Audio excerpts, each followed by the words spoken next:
Assalamualaikum warahmatullahi wabarakatuh. Alhamdulillahirrabbilalamin. Allahumma salli wa sallim ala Sayyidina Muhammad wa ala ali Sayyidina Muhammad. Amma ba'du. Pemirsa yang saya hormati, yang saya muliakan, kembali lagi bersama kami di IBG. Insya Allah kita akan masuk kepada pertanyaan-pertanyaan yang ditanyakan kepada kami. Assalamualaikum warahmatullahi wabarakatuh. Izin bertanya Gus, bagaimana sebenarnya hukum takbir 7 kali dan 5 kali ketika sholat hari raya Idul Fitri atau Idul Adha, dan bagaimana yang kita lakukan jika imamnya lupa? Bismillahirrahmanirrahim. Para pemirsa yang saya hormati, yang saya muliakan, di dalam sholat hari raya Idul Fitri dan Idul Adha secara umum sholatnya dilaksanakan secara 2 rakaat, sunnah dikerjakan secara berjamaah, sehingga umpama sholat sendiri pun hukumnya diperbolehkan. Dan disunnahkan setelah sholat Idul Fitri diadakan 2 kali khutbah. Khutbahnya pun juga sunnah. Yang membedakan sholat hari raya Idul Fitri Idul Adha dengan sholat biasa adalah kalau sholat Idul Fitri Idul Adha disunnahkan untuk takbir sebanyak 7 kali, takbir sunnah ketika rakaat pertama, dan takbir sunnah sebanyak 5 kali ketika rakaat kedua. Yang perlu diperhatikan, takbir 7 ini adalah takbir tersendiri. Artinya tidak termasuk takbiratul ihram di rakaat pertama. Berarti kalau di total di rakaat pertama ketika berdiri kita melaksanakan takbir sebanyak 8 kali. 1 takbir sebagai takbiratul ihram, 7 takbir sebagai 7 takbir sunnah. Begitu juga ketika rakaat kedua, 5 takbir yang disunnahkan itu 5 takbir tersendiri tanpa takbir intikal, takbir perpindahan dari sujud ke berdiri. Sehingga kalau di total takbir yang kita kerjakan ketika rakaat kedua yaitu ada 6. Yang satu adalah takbir intikal, takbir perpindahan dari sujud kepada berdiri, ditambah 5 takbir sunnah. Nah, di antara takbir itu kita membaca apa? Pada rakaat pertama kita melaksanakan 8 takbir. 1 takbiratul ihram ditambah 7 takbir sunnah. Setelah takbiratul ihram, yaitu takbir yang pertama, Allahu Akbar, panjenengan dan saya tetap disunnahkan untuk membaca iftitah.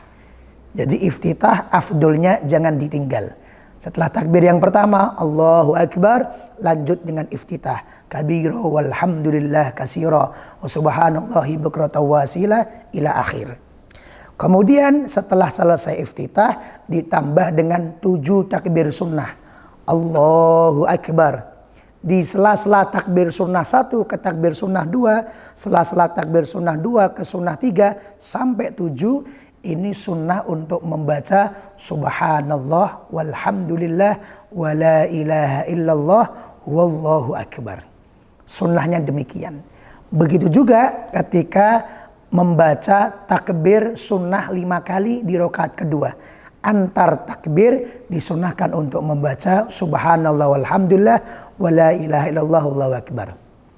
Yang berikutnya yang perlu dipahami, takbir sunnah ini hukumnya bukan wajib, tapi hukumnya adalah sunnah.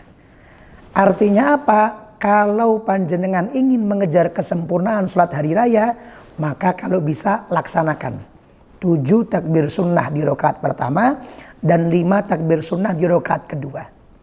Tetapi apabila ada orang yang melaksanakan sholat hari raya Idul Fitri maupun Idul Adha tanpa membaca takbir sunnah, maka sholatnya tetap sah.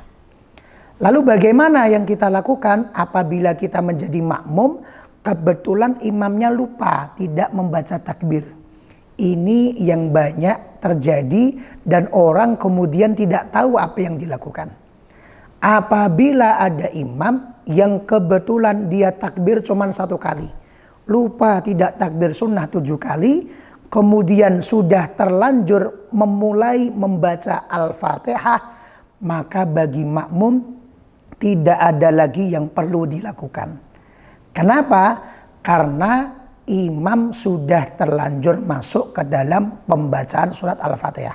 Justru kalau sudah terlanjur masuk ke membaca surat Al-Fatihah, Allahu Akbar, Bismillahirrahmanirrahim.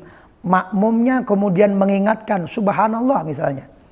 Lalu kemudian imamnya membatalkan Al-Fatihah untuk mengejar melaksanakan takbir sunnah. Mohon maaf, justru yang seperti itu dapat membatalkan sholat. Kenapa?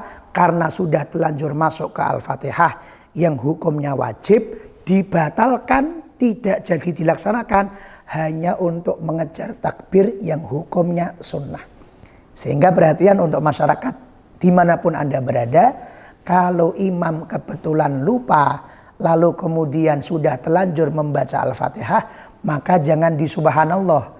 Nanti malah imamnya panik, membatalkan baca surat Fatihah, terus kemudian mengulangi takbir sunnah tersebut, malah menjadi sholatnya batal. Sehingga imamnya perlu paham fikih, masyarakat yang menjadi makmum di belakangnya juga perlu untuk memahami ilmu fikih.